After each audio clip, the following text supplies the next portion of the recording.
जय श्री कृष्ण। हा व्हिडिओ मी गीता ऑलिम्पियाड 2025साठी बनवत आहे। आज मी माझ्या गीता ऑलिम्पियाडच्या प्रवासाबद्दल सांगणार आहे। डिसेंबरमध्ये गीता जयंतीच्या शुभमुहूर्तावर गीता ऑलिम्पियाड गीता परिवाराद्वारे सुरू करण्यात आले।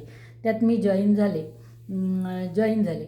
सुरुवातीला खूप भीती वाटली की आपल्याला जमेल का। मग जसजसे त्याच्यातले प्रश्न, quiz, riddles, meaning match, jumble श्लोकाज, रॅपिड क्वीज यासारख्या 15 प्रकारच्या ॲक्टिव्हिटीज होत्या। त्या सोडवताना खूप आनंद झाला आणि भीती कमी झाली आणि नवीन नवीन प्रश्न सोडवण्याची आवड निर्माण झाली आणि त्यामुळे आत्मविश्वास खूप वाढला। या व्यतिरिक्त सबमिशनच्या 7 ॲक्टिव्हिटीज होत्या, जसे की slogan writing, shloka video, life challenge, shloka भाष्य आणि सेल्फी ॲक्टिव्हिटी। ही तर सगळ्यांनाच आवडते आणि मला पण आवडली। आणि मुख्य म्हणजे गौसेवा एक्सपिरियन्स खूप छान होता। गाईला खाऊ घालताना जी शांती मिळते ती शब्दात सांगू शकत नाही, त्यामुळे माझे मन खूपच प्रसन्न झाले।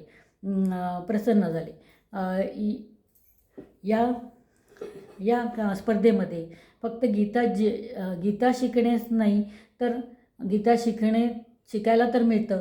वेगवेगळ्या प्रकारचे आध्यात्मिक प्रश्नसुद्धा या क्विजेसमध्ये असतात। ते सोडवताना पण खूप शिकायला मिळतं आपल्याला, बरंच ज्ञान मिळतं। नंतर अजून म्हणजे खेळता खेळता गीता कानावर पडते, हे तर मला खूपच आवडले। इथे ज्ञान, खेळ, गमतीदार खेळ आणि आनंद एकत्र अनुभवायला मिळतो। त्यामुळे आपला आत्मविश्वास पण खूप वाढतो। म्हणून मी गीता परिवाराचे खूप खूप आभार मानते।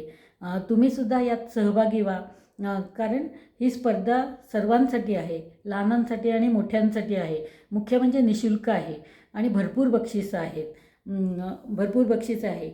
ही स्पर्धा 10 भाषांमध्ये उपलब्ध आहे, म्हणून लवकरात लवकर नोंदणी करा play.learngita.com वर आणि स्वतःला आव्हान द्या आणि स्पर्धा जिंका आणि आपण सगळे मिळून आपली भारतीय परंपरा जपूया आणि समृद्ध करूया। जय श्री कृष्ण।